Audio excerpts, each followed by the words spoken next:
Aleluia. Glória a Deus. A paz do Senhor, igreja. Amém. É até difícil falar depois de cantar tanto. Definitivamente eu não nasci para fazer parte da equipe de louvor. Louvar é só lá em casa, é mais fácil. Amém. Quero glorificar o Senhor por essa oportunidade de estarmos aqui nessa manhã, em um culto tão maravilhoso, onde estamos aqui relembrando a morte e a ressurreição do nosso Salvador. Eu agradeço a Deus pelo privilégio de ser escolhida por Ele para trazer uma palavra aos nossos corações. Louvo a Deus pela vida do nosso pastor, que tem sido sempre canal de bênção em nossas vidas. Obrigada, pastor. Obrigada pelo apoio, obrigada pela confiança.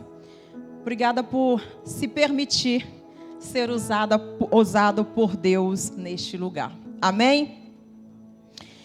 Hoje o nosso tempo é bem resumido, porque temos que participar de uma grande festa.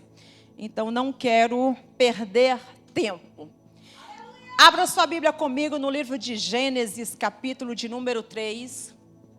Depois estaremos lendo também Isaías, capítulo 9, versículo 6. E depois estaremos lendo Lucas, capítulo 1, do versículo 31 ao 33. Não se preocupe, eu vou estar repetindo novamente. Primeiro estaremos lendo Gênesis, capítulo de número 3, versículo de número 15. Que diz o seguinte: E porém inimizade entre ti e a mulher, e a tua descendência e o seu descendente. Este te ferirá a cabeça, e tu lhe ferirás o calcanhar. Vamos para o livro de Isaías, capítulo de número 9, versículo de número 6. Isaías 9, versículo de número 6, que diz o seguinte: Porque um menino nos nasceu, um filho se nos deu. O principado está sobre os seus ombros, e o seu nome será Maravilhoso, Conselheiro, Deus Forte, Pai da Eternidade e Príncipe da Paz. Vamos para Lucas, capítulo de número 1. Versículo 31 ao 33, que diz: Engravidarás e darás à luz a um menino, e lhe porás o nome de Jesus. Ele será grande e será chamado Filho do Altíssimo. O Senhor Deus lhe dará o trono de Davi, seu pai. Ele reinará eternamente sobre o povo de Jacó, e o seu reinado não terá fim. Curva sua cabeça e fecha seus olhos. Senhor, muito obrigada. Muito obrigada pelo privilégio que temos aqui neste lugar nessa manhã. Privilégio, ó Pai querido, de exaltar e bendizer o teu nome. Privilégio, ó Deus, de poder participar do teu corpo e do teu sangue. Privilégio, ó Pai, de poder celebrar a tua morte e ressurreição. Nós somos gratos a ti, Senhor, pelo sacrifício feito na cruz do Calvário, Senhor. E nós estamos aqui nessa manhã para te render graças, Senhor, pelo teu sacrifício, pelo preço pago e por tudo que o Senhor já fez e ainda vai fazer. Graças te damos. Permaneça conosco. E eu te peço mais uma vez, meu amigo inseparável Espírito Santo, continua falando conosco nessa noite, nessa manhã.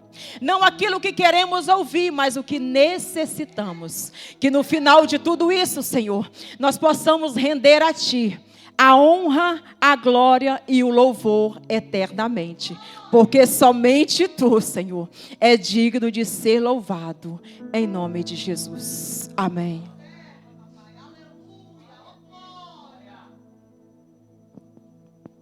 Quando o Santiago subiu aqui para fazer a abertura do culto, ele leu um versículo lá em Filipenses, capítulo de número 2, versículo 5, e eu estendi até o 8. Nos fala da soberania de Deus, de quem é Jesus. E nos fala desse Jesus tão grande, tão maravilhoso, tão poderoso. E ele se fez humano como nós, para que o seu sacrifício fosse perfeito para a nossa salvação. Esses versículos que nós lemos aqui, e logo depois veio o grupo de louvor cantando os hinos, são hinos que eu particularmente amo, hinos cristocêntricos, que exalta a grandeza de Cristo, que Cristo é o principal. Quando os hinos, a palavra de introdutório, os hinos que foram entoados, digo, Jesus, verdadeiramente é o Senhor, não é nada de mim, é tudo sobre o Senhor. E nesse dia de hoje, como falei no início, que iremos celebrar a morte e ressurreição de Jesus, eu não poderia falar sobre outra coisa senão do seu sacrifício, do plano de salvação. E nessa manhã eu intitulei essa mensagem como o preço foi o seu sangue. O preço que foi pago foi o sangue de Jesus. Nos versículos que nós lemos, vou iniciar pelo Gênesis 3. É uma história muito conhecida que vem desde lá do início, que eu não vou me estender, porque nós já conhecemos muito bem essa história, que o homem estava no jardim, que Eva comeu do fruto, que deu para Adão. Eu já quero falar a partir do versículo 15, onde nós lemos, onde o Senhor falou com a serpente. E o Senhor virou para a serpente e disse, olha, eu vou pôr inimizade entre ti e o descendente da mulher. Deus ali naquele exato momento estava, com as minhas palavras, declarando guerra ao inimigo. Naquele exato momento o Senhor estava falando para a serpente que essa guerra que iria existir, a serpente iria morder o calcanhar do descendente da mulher. Mas o descendente da mulher iria esmagar a cabeça da serpente. E nesse versículo, com essas duas metáforas que o Senhor usou para falar conosco, essas duas metáforas vêm nos explicar que o sacrifício seria feito, sim. Jesus iria passar por dificuldade, sim, porque uma mordida de uma serpente no seu calcanhar, ela nos traz prejuízos, ela nos traz dor, ela nos traz enfermidade, mas normalmente não é uma mordida mortal. Jesus, ele passou por todo o sofrimento na cruz do Calvário, mas nem a morte venceu Jesus. A morte não venceu o nosso Salvador. E logo em seguida o Senhor diz, olha, mas o filho, o descendente dessa mulher, vai esmagar a sua cabeça. Aqui o Senhor estava dizendo que Jesus iria vencer Satanás. Que Satanás seria esmagado pelo filho da mulher, pelo descendente da mulher. E hoje nós podemos ver que é tão fácil escolher se você quer ser um vencedor ou se você quer ser um perdedor. É tão fácil você escolher qual campo você quer entrar. Se você quer fazer parte daqueles que literalmente a vitória já foi decretada, que é o povo escolhido do Senhor. Ou se você quer permanecer do lado da serpente e sabendo o que te espera no futuro.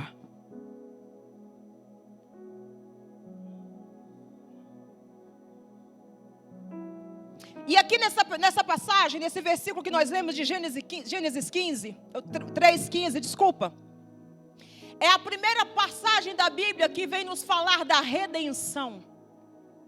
É a primeira referência que nós temos de redenção para a humanidade. Porque aqui é a primeira vez que Deus faz a promessa de uma redenção do descendente da mulher. E até esse ponto, por causa do pecado de Eva e Adão, a humanidade automaticamente já estava condenada ao inferno. Daí a necessidade de nós termos alguém para nos resgatar. E aqui nesse versículo, Deus já nos faz a promessa de um resgatador. Que esse resgatador viria pagar um preço para que nós fôssemos resgatados do inferno. Do caminho onde nós estávamos trilhando, que já seria o caminho de perdição. E a Bíblia nos fala aqui que esse descendente da mulher seria, que nós vamos entender mais na frente, Jesus, o seu único filho. E esse resgate que nós teríamos, que nós temos, que nós tivemos, é um resgate perfeito. O sacrifício, melhor dizendo, é um sacrifício perfeito.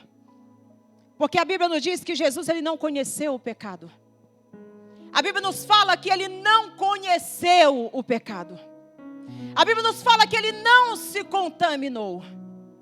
Porque no Velho Testamento, para que os pecados fossem perdoados, o sumo sacerdote oferecia animais mortos. Animais em sacrifícios. Eles deveriam ser mortos.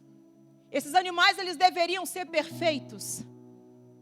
Mas para o resgate da humanidade, nós tivemos o Cordeiro perfeito. O Cordeiro sem mácula. Um Cordeiro literalmente perfeito, que não conheceu erros e pecados que nós hoje conhecemos. Então aqui nós temos a primeira parte, onde nos fala sobre a promessa daquele que viria para resgatar a humanidade. O Senhor desde Gênesis já nos avisou que haveria alguém que viria nos buscar. Haveria alguém que iria pagar um preço para que eu e você não fôssemos condenados à morte eterna. Nós lemos lá em Isaías, capítulo 9, versículo 6. Porque um menino nos nasceu, um filho se nos deu, o principado está sobre os seus ombros. Aqui o profeta Isaías estava falando em profecia sobre a vinda de Cristo. E ele diz, olha, o poder está sobre os seus ombros. Todo o poder foi dado ao Senhor Jesus Cristo. E o seu nome será maravilhoso. O seu nome será Deus forte. O seu nome será Conselheiro, Pai da eternidade e Príncipe da paz.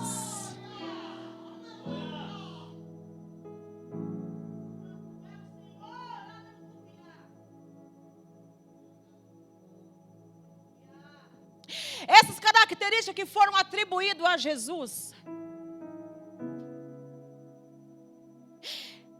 quando nos diz que Jesus, ele é maravilhoso, que ele é conselheiro, isso apresenta uma sabedoria que vai além do entendimento humano.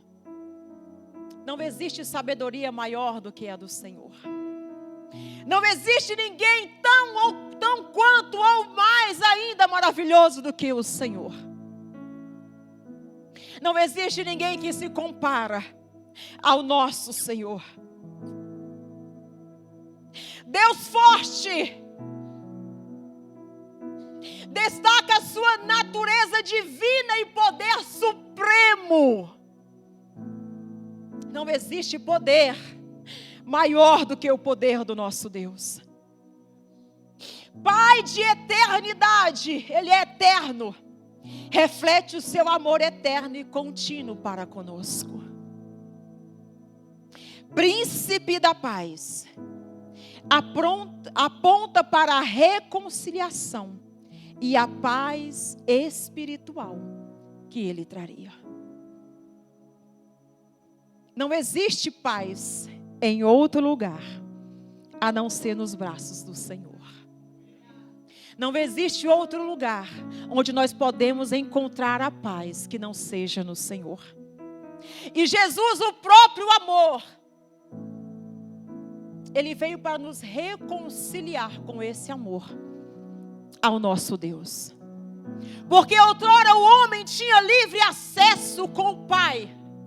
Todos os dias a Bíblia diz que Deus descia ao jardim para conversar, para dialogar, para ter um tempo tete a tete com Adão e Eva. Mas devido ao pecado, a Bíblia diz que o pecado, ele cria um abismo entre o homem e Deus.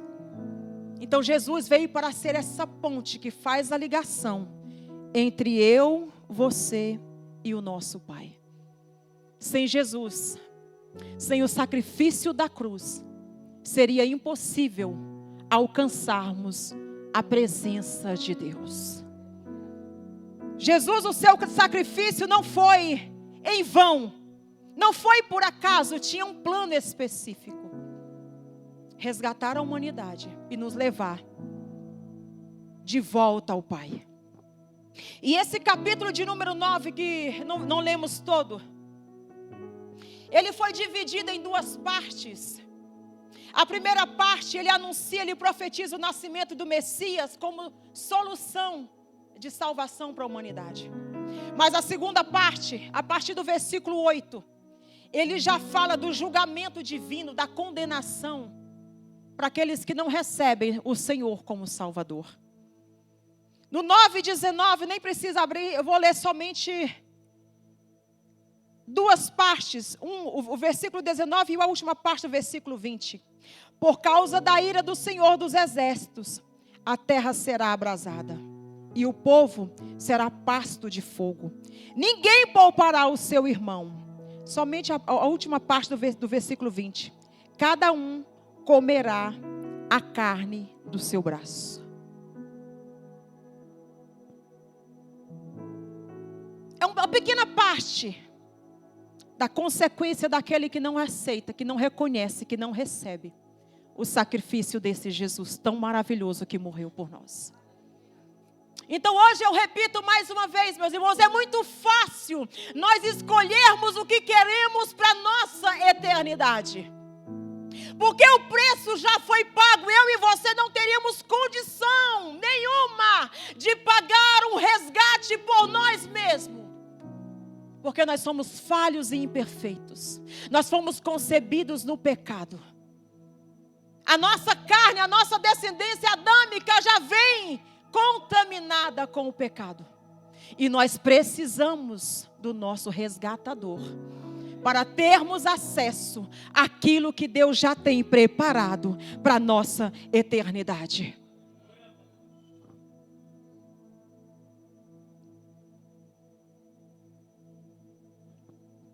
Até aqui nós temos a primeira promessa do resgate. E nós já temos a profecia que o Messias viria.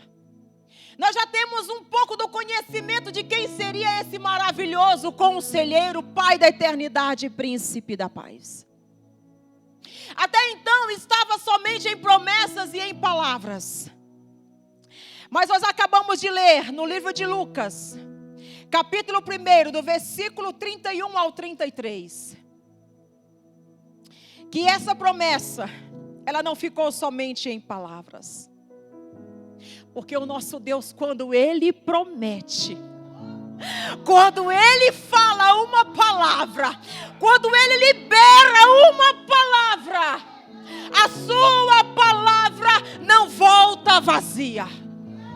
Ele é fiel para prometer e é fiel para cumprir, porque Ele é Deus. A Bíblia nos diz, 1:33. Vou ler a partir do 32. Desculpa, a partir do 30. Disse-lhe então o anjo: Maria, não temas, achaste graça diante de Deus. Engravidarás e dará à luz a um filho, e lhe porás o nome de Jesus.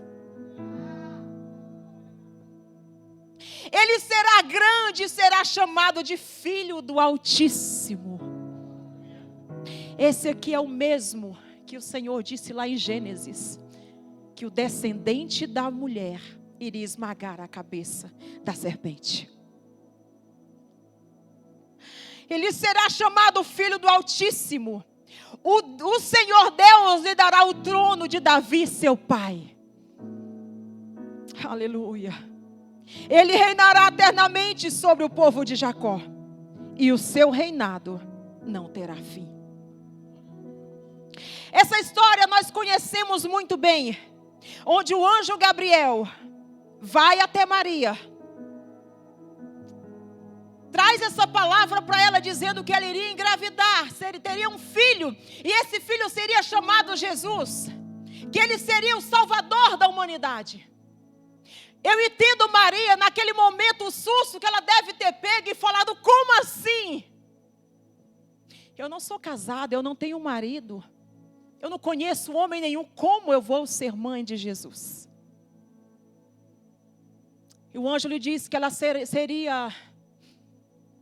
iria engravidar do Espírito Santo. Seria o Espírito Santo que colocaria o filho dentro dela.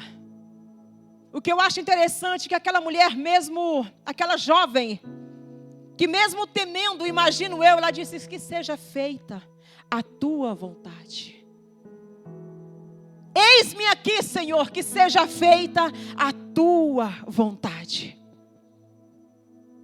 E a Bíblia nos diz que ela engravidou, teve a sua gestação, Jesus nasceu,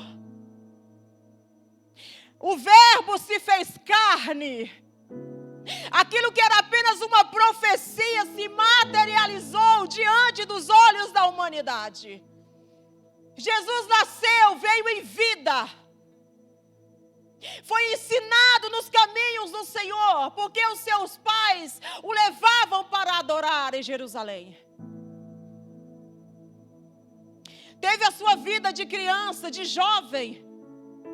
Aos 12 anos foi esquecido pelos pais no templo, porque ele estava ensinando aos doutores da lei.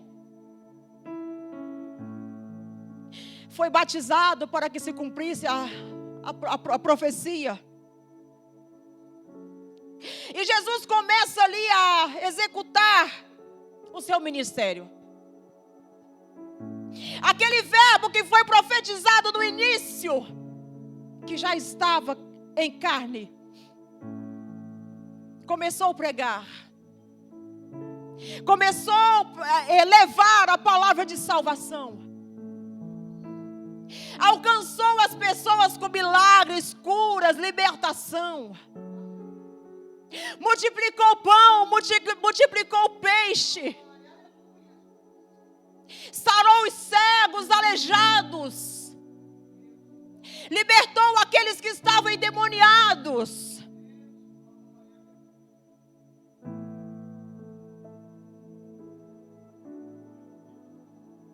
Ele cumpriu o seu papel aqui na terra. Ele cumpriu o seu chamado aqui na terra. Mas até o momento dessa ministração, onde ele pregava e curava, ainda não estava completo. Porque foi profetizado que ele viria para um resgate. E até então as pessoas estavam apenas recebendo aquilo que ele tinha para oferecer em forma de milagres e bênçãos. Mas o principal objetivo ainda não tinha sido alcançado. E logo após tudo isso, nós sabemos que ele foi vendido, ele foi morto, ele foi crucificado. Livro de 2 Coríntios, capítulo 5, 21. Aquele que não conheceu o pecado, o fez pecado por nós, para que fôssemos feitos justiça de Deus. Jesus, ele poderia muito bem não ter passado pela cruz,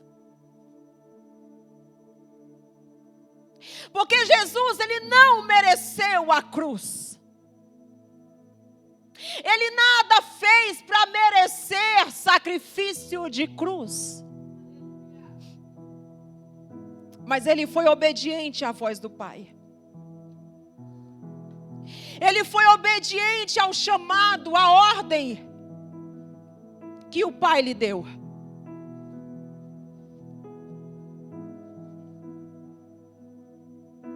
Ele não hesitou em pagar o preço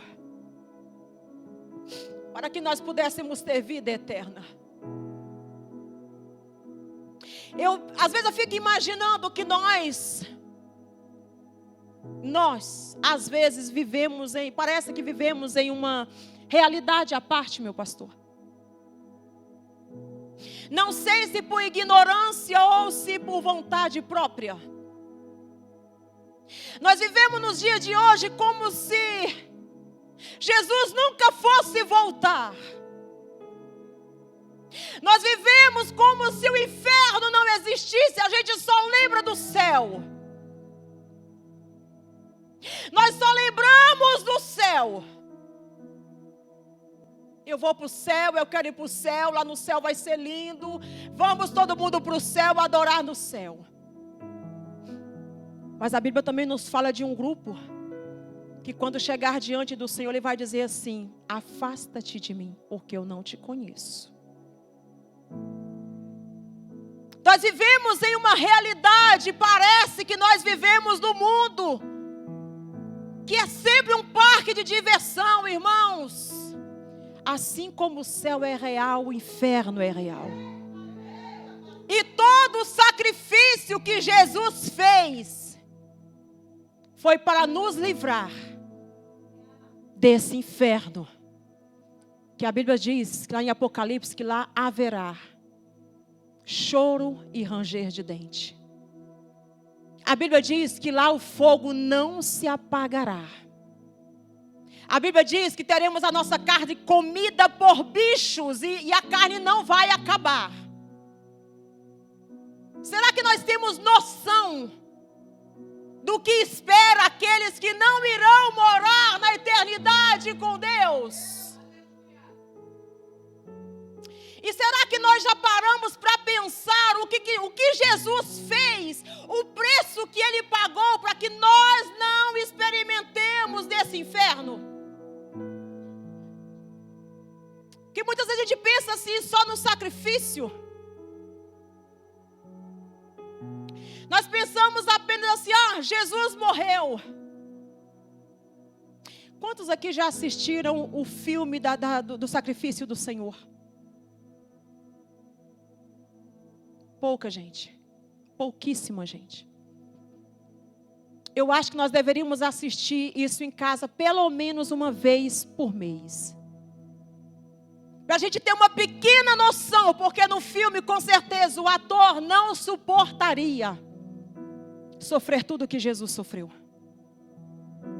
Ali é apenas uma pequena parte do sacrifício que foi feito para que você tivesse direito de vida eterna, para que eu tivesse direito de vida eterna.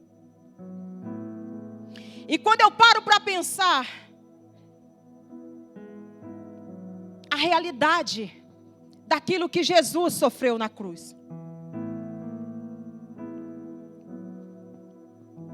Quando eu paro para poder pensar a trajetória que Ele teve, tudo o que Ele sofreu, para que hoje eu estivesse aqui falando do amor dEle.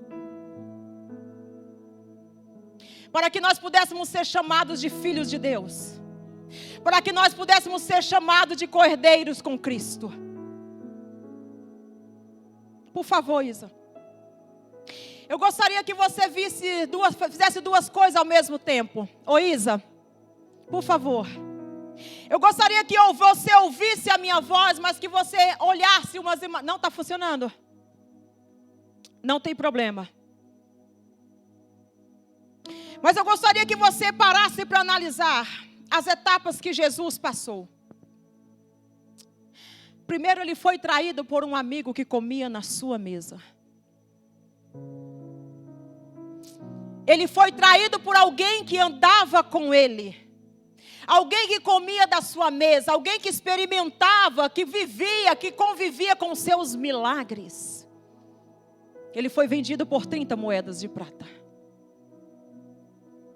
Para pensar, o seu amigo que come com você na sua mesa, o seu convidado de domingo, te trair. Depois dele ser traído, ele foi preso.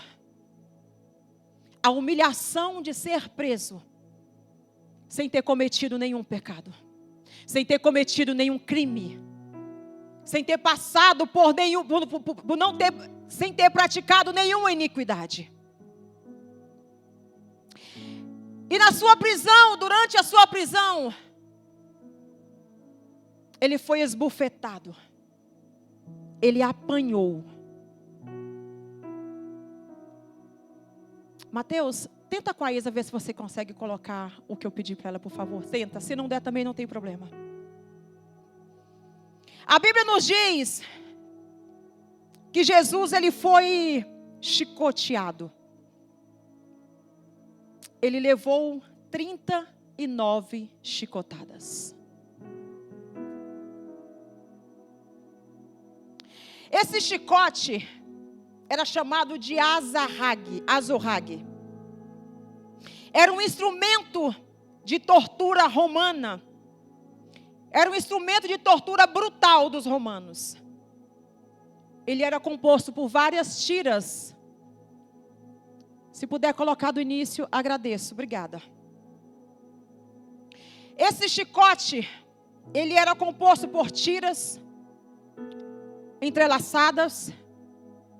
Na ponta dessas tiras, existiam as bolinhas de ferro para que ficassem mais pesadas.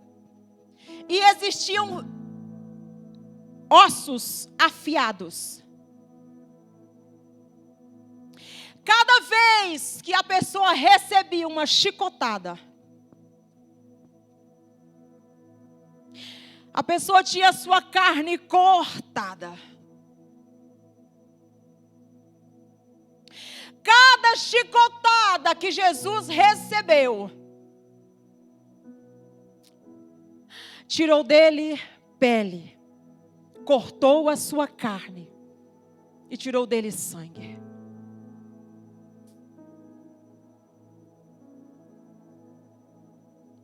E normalmente as pessoas que levavam chicotadas,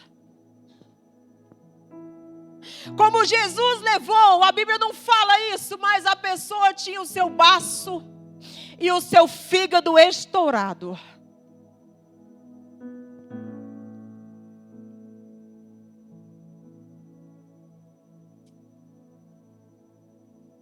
A cada chicoteada que ele recebia, a sua carne era cortada. Você consegue imaginar a dor física que o nosso Senhor teve que suportar para que você estivesse aqui nessa noite, nessa manhã?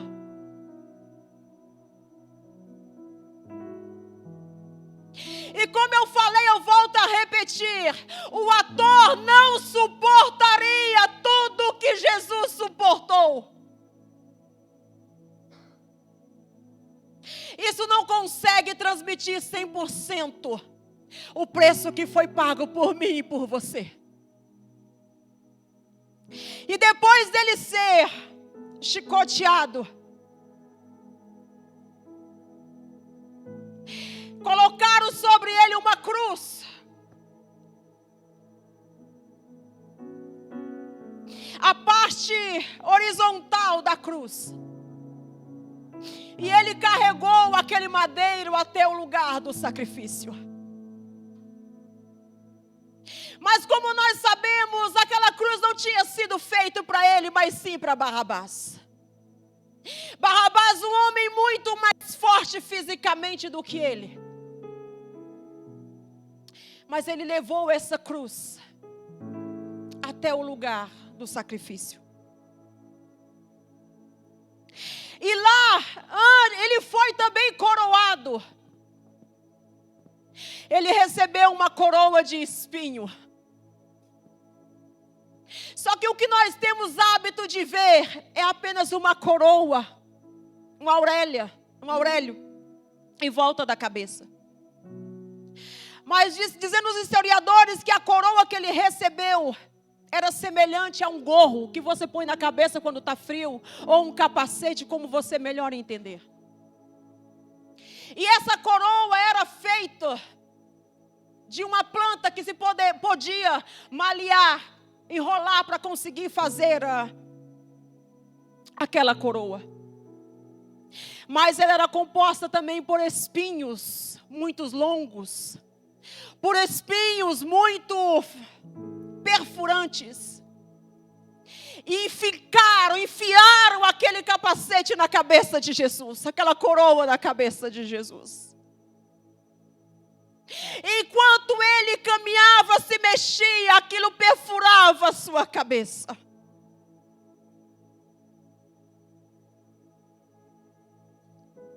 E lá foram crucificar o nosso Jesus. Nas imagens que a gente consegue ver nos filmes, o Jesus está sempre amarrado com cordas pelos seus braços. Mas na crucificação do nosso mestre não teve cordas.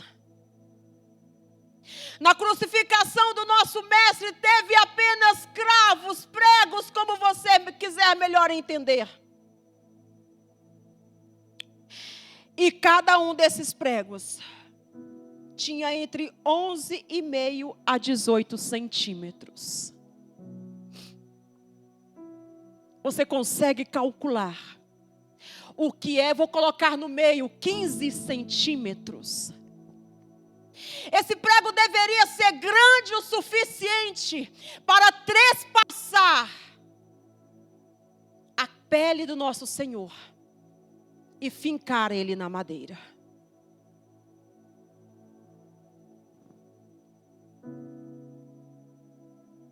Nos seus pés foi feito a mesma coisa.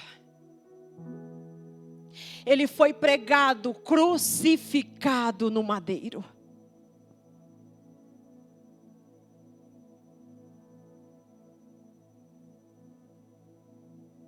E tudo isso foi o preço que ele pagou, para que eu e você não fôssemos para o inferno.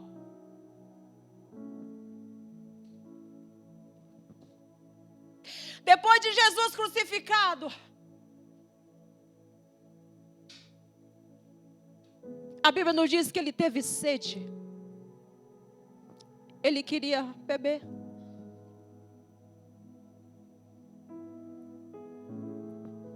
E deram-lhe vinagre. Molharam uma esponja e deram-lhe vinagre.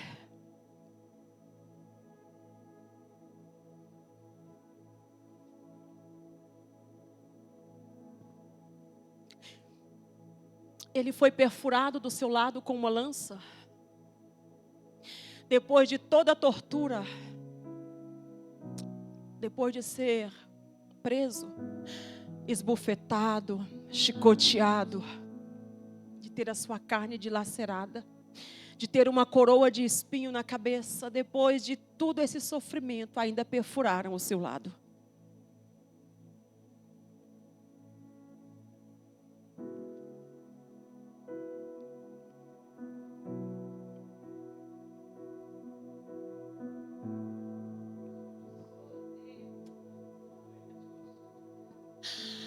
Oh, aleluia!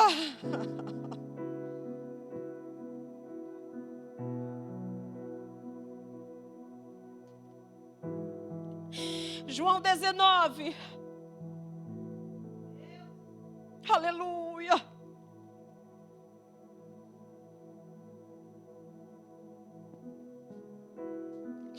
Aleluia! João 19:30.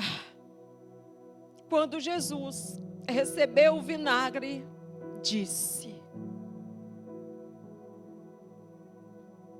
está consumado. Inclinando a cabeça, entregou o Espírito. O verbo que foi anunciado em Gênesis que viria para resgatar a humanidade do pecado. O verbo se fez carne. O verbo cumpriu o seu propósito. Ele disse: está consumado.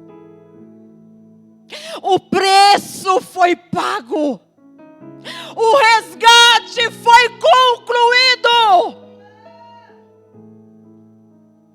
E por causa disso, eu e você, nós somos justos diante de Deus. Nós fomos comprados diante de Deus.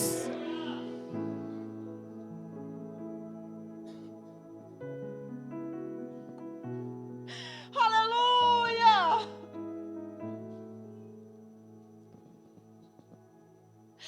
E este foi o preço pago. Este foi o preço que Jesus pagou pelo meu e pelo seu resgate. Essa morte de cruz que você viu um pequeno trecho, foi a morte que Jesus pagou para nos resgatar.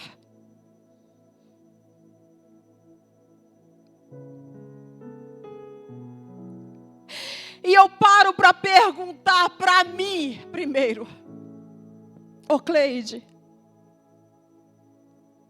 você tem valorizado o sacrifício que foi feito? Cleide, você tem sido fiel a esse Jesus que se sacrificou por ti? E eu te pergunto nessa manhã: você tem valorizado o sacrifício que Jesus fez por ti? Você tem valorizado o que foi derramado naquela cruz? O preço foi o seu sangue. O preço da sua salvação foi o sangue de Cristo.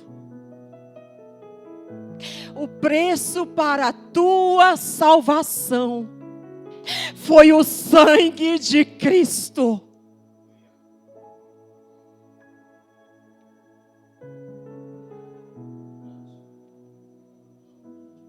E será que nós temos valorizado esse preço? Será que nós temos valorizado esse sangue? Ou será que nós temos banalizado este símbolo de morte e ressurreição?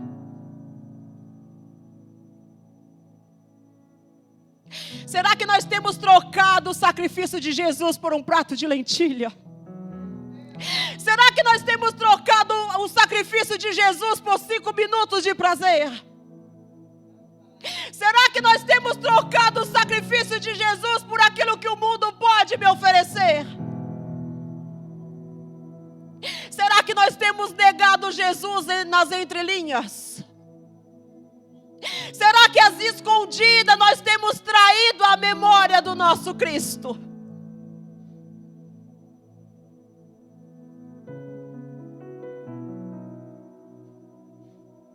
Aleluia.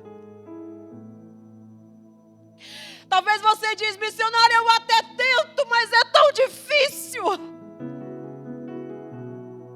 Eu não tenho conseguido vencer a minha carne. Deixa eu te lembrar algo.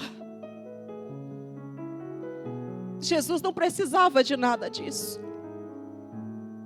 Jesus está lá no céu. Ele poderia permanecer lá sem vir à terra. Ele foi lido aqui hoje que Ele é soberano e Ele se fez em forma de homem para te resgatar. Será que tudo que Ele fez não merece um sacrifício maior da sua parte? Será que não merece um compromisso maior? Hebreus capítulo 12, versículo 14. Esforcem-se para viver em paz com todos e para serem santos. Porque sem santidade,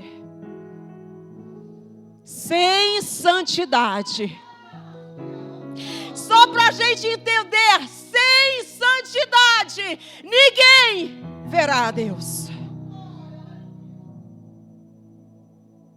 O preço já foi pago.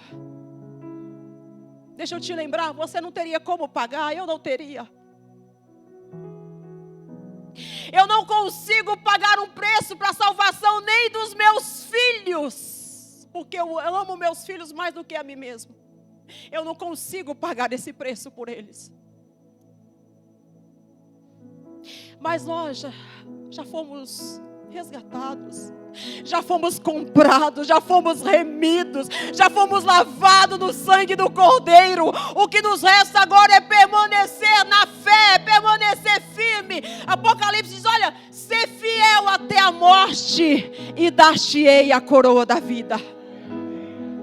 Mas tem aí a condição de ser fiel até a morte.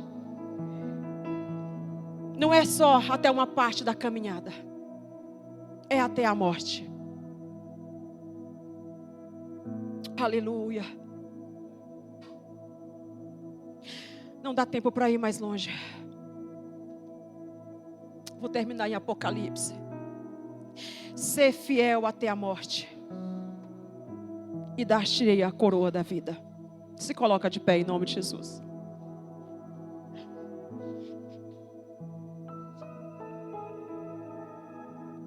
Aleluia. Eu quero que nessa manhã nós possamos sair daqui com a nossa consciência bem fervorosa, com a nossa consciência assim mesmo fervendo,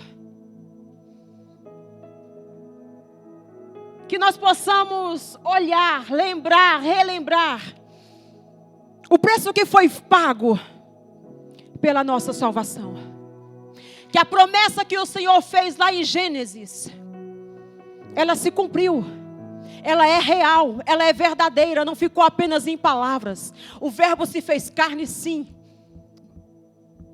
O verbo se fez carne, fez o que tinha de fazer, pagou o preço para que nós estivéssemos aqui nessa manhã.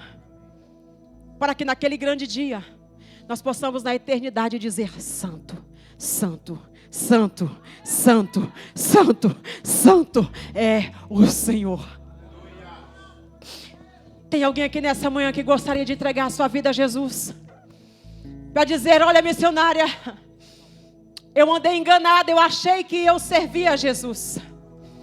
Mas parando para analisar, eu não estava verdadeiramente servindo ao Senhor. E eu quero nessa manhã fazer uma aliança com esse Cristo que morreu na cruz por mim. Com esse Cristo que se sacrificou por mim. Aleluia. Se você quiser, venha aqui à frente. Queremos orar por você. Aleluia. A igreja só coloca a mão na altura do seu coração. O nosso tempo está muito avançado. Eu gostaria que nesse momento você fechasse os seus olhos e começasse a analisar a sua vida. Não estou aqui para te apontar o dedo, não. Eu quero que você faça uma autoanálise da sua vida. Analise como é que está a sua vida diante do Senhor. Analise como é que está o seu comportamento diante do Pai. Analise como é que está a sua vida, a sua conduta como filho, como servo do Deus Altíssimo. Para pensar se esse sacrifício que foi feito está sendo valorizado por você. Pensa somente você e Deus. Eu não quero saber como está, mas eu quero orar por você. Aleluia, Senhor. Pai, em nome de Jesus,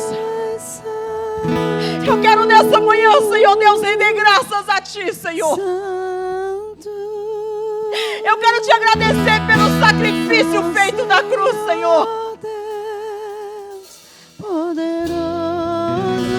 Porque eu reconheço, Pai, que não é sobre dignidade, é sobre Tua graça. Eu reconheço, Senhor Deus, que nós necessitamos de Ti. Senhor, sonda a minha vida nessa manhã. Sonda a vida da Tua igreja nessa manhã. Ó Deus, se nós temos banalizado, Senhor Deus, o Teu sacrifício, nos perdoa.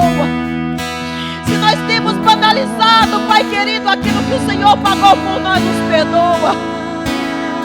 Nos ajude, Senhor Deus, a permanecer nos Teus caminhos. Nos ajude, Senhor Deus, a honrar o Teu sacrifício, ó Pai. Meu Deus, que nessa manhã a Tua palavra possa ficar fervendo no nosso coração. Que possamos, ó Deus, analisar todos os dias. Olhar para dentro de nós. Olhar para a nossa vida, Senhor. E reconhecer a Tua grandeza sobre nós. Nos ajude a valorizar, Pai, cada dor que o Senhor passou, Senhor. Tudo que o Senhor sofreu por nós, ó Deus. Nos ajude a valorizar. Ó Deus, nessa manhã te agradecemos pela Tua palavra.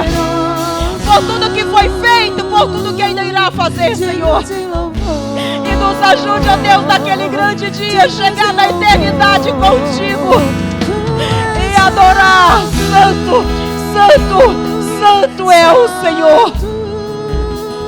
Ó Deus, em nome de Jesus, nós te agradecemos. Nós te agradecemos, ó Pai, no nome de Jesus. Oh, aleluia, aplauda o nome de Jesus. Aleluia.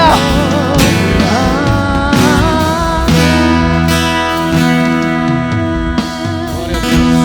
Como você está? Vamos partir para a ceia? Muito bom dia a todos vocês. Que bom estarmos aqui. Por gentileza, com muito carinho, dá uma olhada à direita e à esquerda. Tem alguém visitando aí? Diga para ele, foi bom você ter vindo. Foi bom você ter vindo. Aí você novamente diga assim, volte sempre. Você ter vindo, volte sempre. Uma alegria estarmos aqui. Obrigado, missionária Cleide, pelo direcionamento poderosa da palavra de Deus aos nossos corações. E nós vamos agora partir para a ceia. 1 Coríntios capítulo 11, a partir do versículo de número 23. E vamos apresentar esses elementos, símbolos do corpo e sangue de Jesus. E aqui estamos diante de um momento muito importante, que tem um símbolo espiritual muito forte para nós. Nós estamos aqui proclamando morte e ressurreição até que Jesus volte. Essa é a nossa esperança. Porque recebi do Senhor o que também vos ensinei, que o Senhor Jesus, na noite em que foi traído, tomou um pão e, tendo dado graça, partiu disso. Tomai e comei, isso é o meu corpo, que é partido por vós. Fazei isso em memória de mim. Semelhante também, depois de cear, tomou o cálice, dizendo: esse cálice é o novo testamento do meu sangue. Fazei isso todas as vezes que o beberdes em memória de mim. Porque todas as vezes que comerdes pão e beber esse cálice, anunciais a morte do Senhor até que Ele venha. Senhor, muito obrigado. Oramos, apresentamos esses elementos e queremos te dar graça agora. Fazemos isso na autoridade e no poder do nome de Jesus. Amém. À minha esquerda, por favor, todos aqueles que vão participar da ceia, estão em comunhão comigo. É um momento muito bom de nós podermos estar aqui.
memória de mim.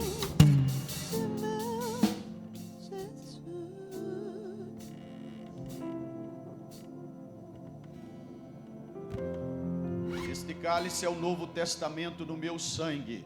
Fazei isso todas as vezes que o beberdes em memória de mim.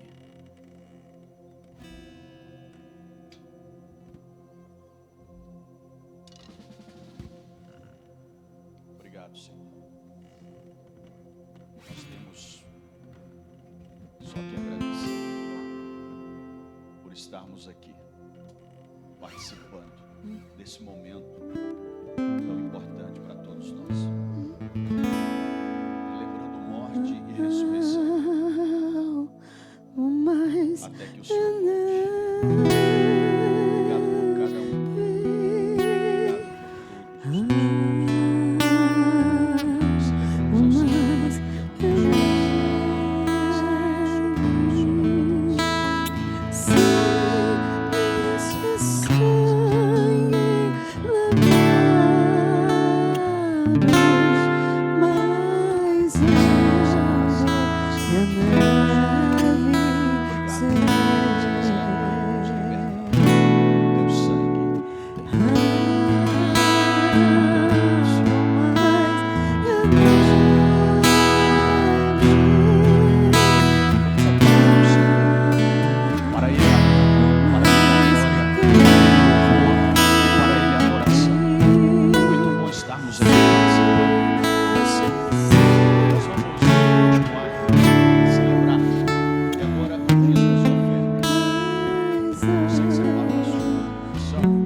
Tem os cooperadores, você pode estar utilizando. Se não, venha diretamente e deposite aqui. Mas se for preciso um envelope para sua oferta, nós temos lá atrás e alguém pode te atender para facilitar você contribuir com a sua oferta. Se você preferir, venha direto e deposite aqui. Os envelopes dos dizimistas, tem lá o envelope com o nome. Isso é uma facilidade para que todos os membros da casa tenham facilidade de poder ter um envelope com o seu nome para facilitar a devolução do seu dízimo. Se não há, e você queira que isso aconteça, esteja lá um envelope com o teu nome, procure os nossos obreiros, eles vão lhe orientar da melhor forma possível. Se você quiser utilizar o seu cartão, o Banco Contábil está aqui, os obreiros também estão à disposição para facilitar também a devolução da sua oferta, do teu dízimo, assim como preferir. Vamos apresentar as nossas ofertas, os nossos dízimos diante do Senhor. Pai, obrigado. Cada contribuição, cada dízimo, cada oferta aqui, nós colocamos diante do Senhor e queremos te agradecer, porque o Senhor é bom, a tua misericórdia dura para sempre e o Senhor tem cuidado de nós nos mínimos detalhes e não tem deixado faltar nada para a sua igreja. A sua igreja é uma igreja próspera, é uma igreja abençoada, é uma igreja que vive o milagre do Senhor. Espírito de pobreza e miséria já foi repreendido deste lugar. Nós somos um povo próspero que vive o melhor do Senhor nessa noite. Assim oramos e agradecemos em nome de Jesus. Com alegria.